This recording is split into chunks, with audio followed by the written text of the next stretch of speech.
Hey everybody, Fallout here.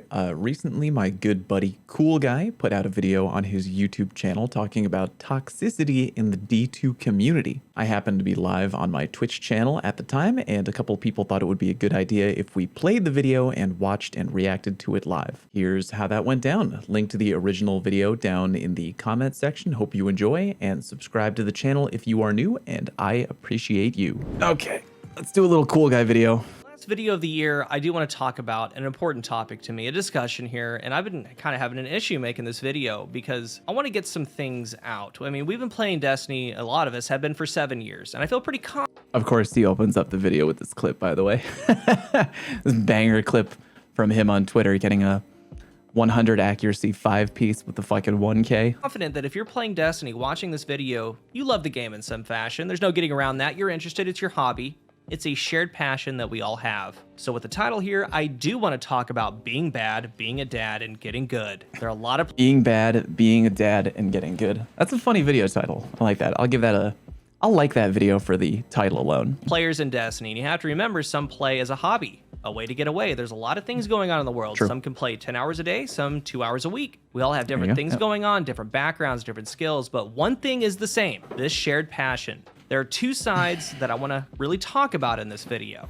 And with those two sides, there's going to be some hard to swallow pills. But in the end, we need to be better to each other. And it could have been as recent as today that you've seen some nasty messages. Could be Twitter, in-game, Reddit, wherever. But it's not just messages. It's an attitude, a mindset. Even if anything isn't actually said, it's a mindset. So this video is going to be about toxicity. And I'm focusing on the Crucible here, but it spreads across the entire game. PvP-wise, again, there are two main sides that I want to point out a couple things to. A reminder of what's going on here. The first side, and the side I'm probably going to spend the majority of the video on, the meta players. Steps, Stompies, Dunes, hand cannon, shotgun, sniper, meta SMGs, and so on. Usually they're in groups. They like to talk when they're stacked with their friends that are doing the same exact thing. They love to talk then. I'll get into that more in a moment. Now the second side, off meta. Bows. Some pulses, scouts, using ability builds, maybe going for one punch, liar's handshake, sunbracers, getaway artist, arc buddy, many more. Usually these are solo players. As you would imagine, for years, each side gets mad at the other for simply playing the game the way that they want to play it. Like, what are we doing here, guys? Because the fun fact, the reality, you don't need to apologize for what you're using. And I want to stress that today. It's not about what you're using, it's about what you're saying. That's very true. That's, you know, the original mantra back in the day of Crucible Radio, the old use whatever, don't apologize. Earlier today, we played a guy in Trials who rocked my team with a DMT. And he came and he was like, I apologize for using DMT. It's like, I don't care about that. Like, who would go into Trials and not expect the other team to use a DMT? Like, if you go into Trials and you expect to get through the entire card without fighting one DMT, you're living in a dream world. Like, you have to expect that people are going to use top tier shit. And I agree, it's not about, like, people can use overpowered shit. You have to expect that in PvP, but it's more about the attitude that people come at you with. That's more about that. I'm way more triggered by people with annoying, douchey attitudes than people with, like, who use Jotun or whatever. I first want to start with the meta crowd. And again, this is the majority of the video. I get it. It's like using anything that's hot in Call of Duty or Battlefield, any game. The best weapons, the best gear, all the time, no mercy. But there's something that you guys need to remember. First of all, not everyone plays the same game you play. There's a version of Destiny that you enjoy that others don't really care to take part in. And when things go south for you, and you start to spew all those nasty messages, looking down... Just trying to figure out what shader he's got on that gun. Oh no, he's using Hawkmoon. Never mind. ...at other players, trying to take that joy away from them. Destiny's a very big game with a very big sandbox. You have found and you are using the most lethal loadouts in the game because that's Destiny to you. But that loadout, you need to remember. As an example, hand cannons, they have been proven to be one of the most forgiving weapons in the entire game. Huge aim assist cone. At 0 aim assist, it's 2.5 degrees, and at 100 aim assist, it's a full 3 degrees. These things are shooting cannonballs and hitting gratuitous headshots, while other weapons are just using regular bullets. The most popular lethal weapons are popular for a good reason. They're easy to win with. When you get outplayed, and you're gonna get outplayed, remember, there's another human being on the other side who enjoys a different Destiny, and they just celebrated taking you out. So then, you get a little upset, you start sending some messages to those players, trying to bring them down. They're not using what you're using, and you're just trying to ruin their moment. Fair. Like, listen to these words. Look at it on paper. Imagine using a 100 aim assist hand cannon, the longest hitting shotgun, high stats all around, tight all together with free movement, just juiced and jacked to the core. Then messaging someone after they beat you, hey, you're trash. Does that just sound off? What world are we in plain terms, That's super on an funny. extreme? It's like going to... The only unfortunate thing is that he's not giving himself enough wiggle room, because he's now given people who send trash talk messages, he's given them an out.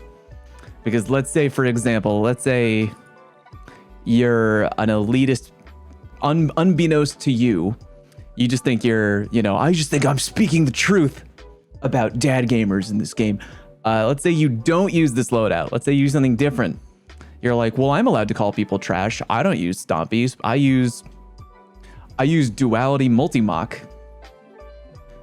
I'm allowed to call them trash for being a dad because I don't use these three, or like whatever. You know what I mean? My loadout takes more skill than that. I agree that that doesn't take skill. My loadout takes skill. I'm allowed to call dad gamers trash or whatever.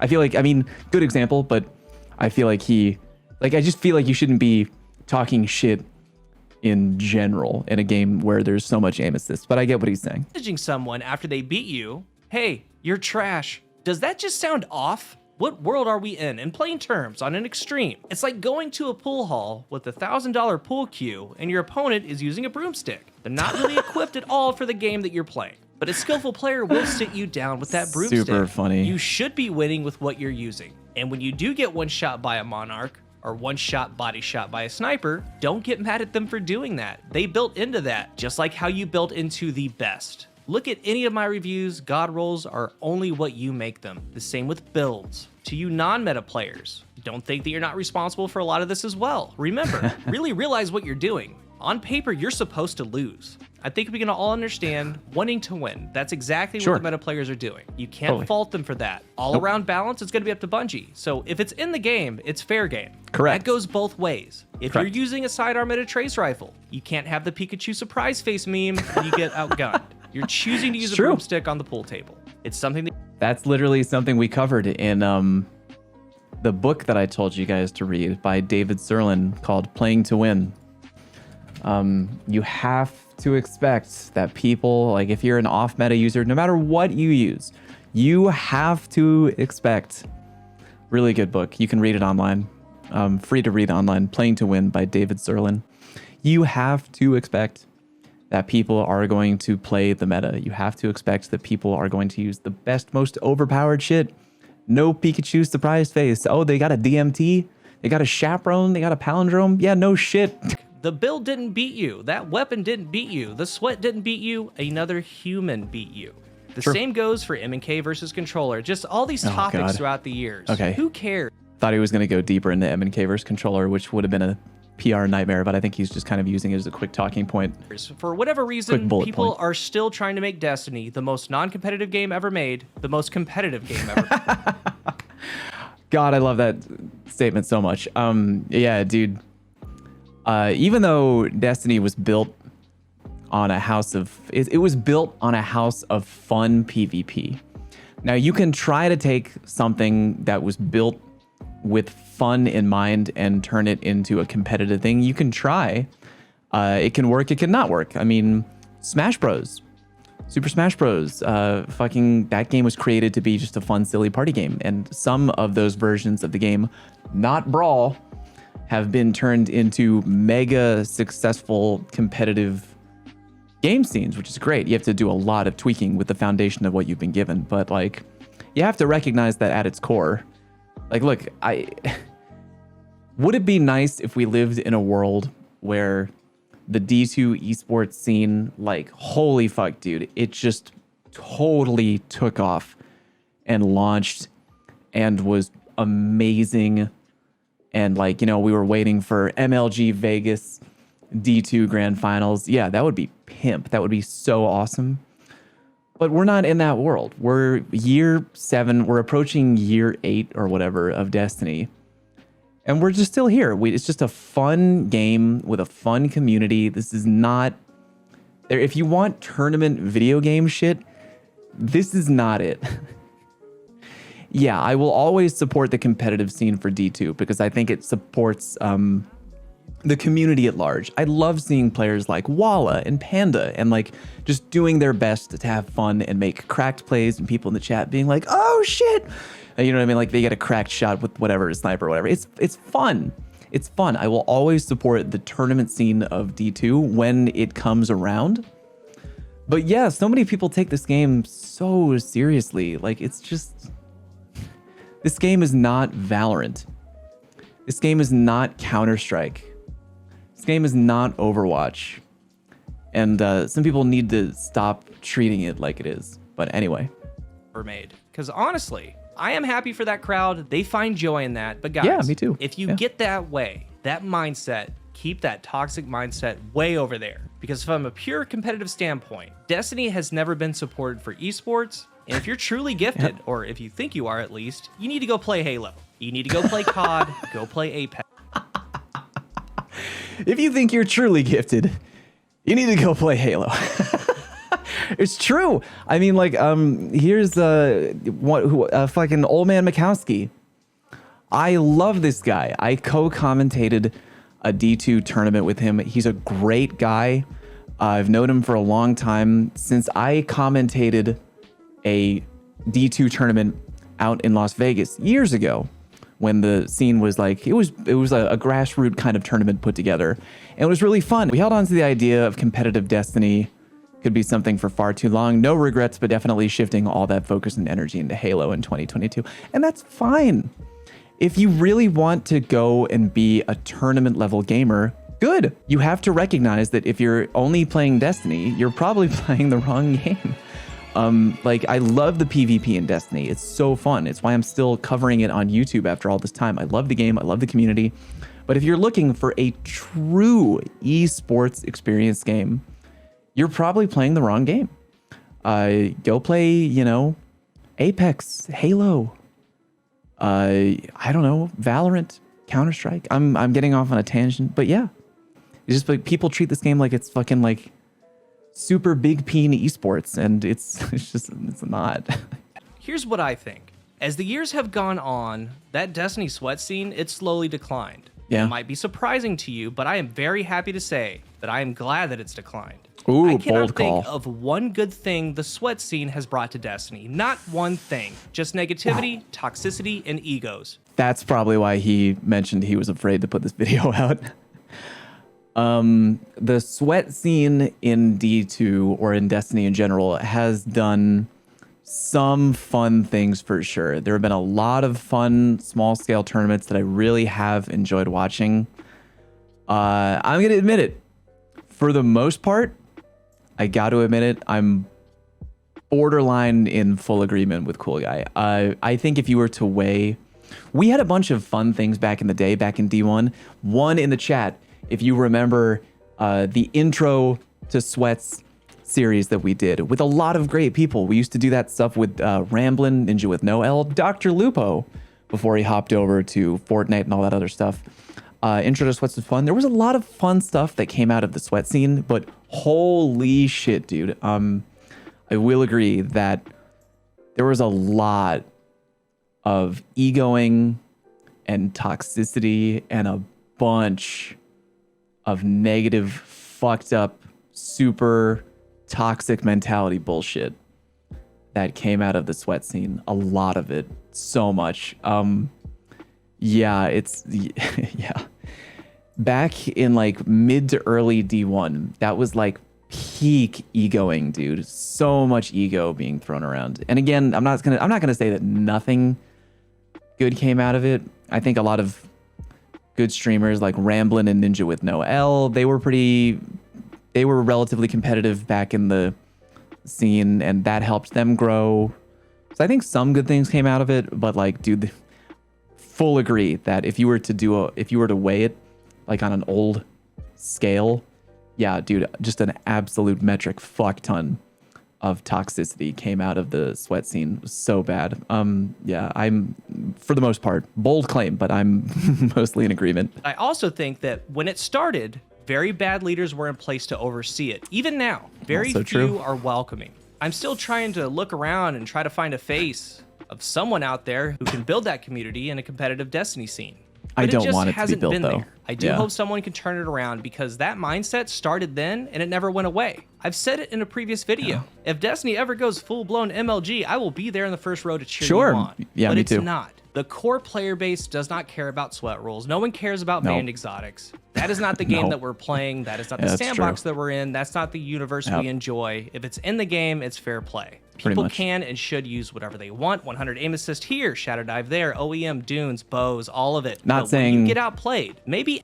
Not saying I totally agree. I feel like he's gonna at least draw one person in the comment section being like, you're saying that people should be allowed to shadow dive? Well, it's like, well, dude, fuck shadow dive as a game mechanic. Bungie was mad goofy for not fine-tuning that before launching shadow dive in the game. Hard agree. But again, it's all that mentality that you have to expect that people are going to use good crap. If it's in the game, it's fair game. I don't have to be happy about it. I don't have to be happy about somebody shadow diving me in a game of Trials. I understand why they're doing it, because shadow dive used to be OP. And if they're trying sincerely to go for a win, a flawless win in Trials, yeah, I have to expect that I'm going to get shadow dove.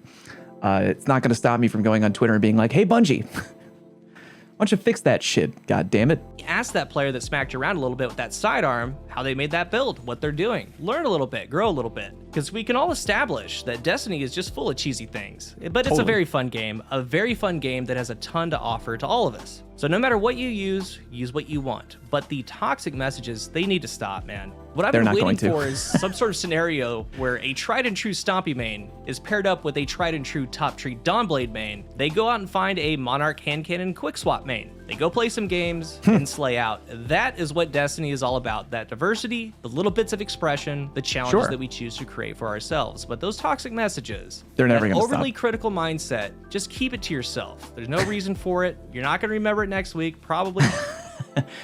It's such a good message that no one's going to follow. Such a good message that no one's going to follow. It's like, I've definitely, as a gamer, as a lover of, as a gamer, God, I hate that word. You know, you grow over time. Yeah, your mentality grows and changes as you get older, but like, yeah, it's like you're asking to change the world. Because I mean, dude, look at any relatively competitive video game community. Any of them. Dude, the fucking, one of my favorite Twitter accounts to follow ever is Scrub Quotes. It's one of my favorite Twitter accounts to follow. They just retweet. All they do is you screen cap pictures of people who are like sending cringy, salty, angry post-game messages, and you just send it to them and they just retweet it. Like, it's the funniest, you know, fuck you, doing the same move again and again. But like having a negative mindset after losing, it's never gonna stop ever. It's literally ingrained into competitive video games so deeply that it's apparent across literally every video game with a multiplayer scene. Every video game with a multiplayer scene. You could play, yeah, Pyro, exactly. Every game with PvP ever. You could play. I used to play Plants vs. Zombies with Anno back on Xbox, and yeah, that was a good time. Great game. We got people messaging like, fucking Piranha player. It's like this game made for like 10-year-olds. Yeah. People are like raging. So funny. I think it's likely to expect angry messages when people, like the second you're done with the game. I feel like when I lose, the saltiest I am is right when you're done with the match. But then like over time, you're like, yeah, you know, you think about it for a minute. You're like, yeah, guy, like, he's using a strong loadout. Fuck, I should have played differently. I should have done this, should have done that. Whatever. It goes away over time. But yeah, I've long since stopped sending people angry. I just feel like it's the tiniest ball energy ever when the game is over to literally try to like DM somebody. They're like, you're fucking bad, or like whatever. It's like, dude, it's like 13-year-old energy. You can't stop people from being salty, but yeah, you can try to curb the mentality of people like having rage, salty sodium manifestos on Twitter about how all bow players should jump off the Brooklyn Bridge or whatever. Anyway. Not even the next day. So going into next year, I do encourage you to be present in the moment, enjoy the build, and take a moment to respect and celebrate the one that just smacked you around a little bit. I want you to remember 2 more things. Again, if you're still playing this game 7 years later, I would assume you like the game in some way. And the second thing, Probably. It's okay to disagree. I recently made a Stompy video and there was some interesting comments in that one. It's perfectly okay to disagree and to Totally. talk about things. That's where some of the fun is. Buff this, nerf that. Maybe if this sub... Hey, Jez, are you watching these clips of someone actually playing really well with the cryesthesia? 2 people? Are you watching, Jez? Just wondering. class had this. However, the moment that turns into toxicity and into intentional hurt, that's where the problem is. And even with the disagreement, if we're all adults here, that doesn't mean we still can't have a beer afterwards, or for some of you, maybe not a beer, maybe a chocolate milk. There are, of course, things we cannot change. With the internet, faceless people do faceless things. But as we go into this next year, I do encourage you to try to be better. Be better to each other, be excellent to each other, because Destiny's a wild game. It's always changing, always surprising, and we get to experience that. Are you watching, We're all Jez? fans. And I want to make this video the thoughts that I've had. I personally have big plans for 2022. As we go forward into the new year, sure. Life's a little strange, but together we do have Destiny. And it's more than a game to some of us. It's our escape, our joy, our shared love. So the next time you're Golf on, clap. make someone's day, give a GG every now and again. You've heard my story before in previous videos. That dude just might become your best friend, Monarch and all. If you're new here, remember to hit the subscribe button. And if you are subscribed, thank you so much for your support. Thank you for watching. And until the next one, I am Cool Guy. Booyah. Beautiful video. Beautiful. Charming. Lovely. Well done. Exceptional. Terrible video. Ah, man. Good shit, Cool Guy. Good shit. Definitely really good shit. That was a good watch.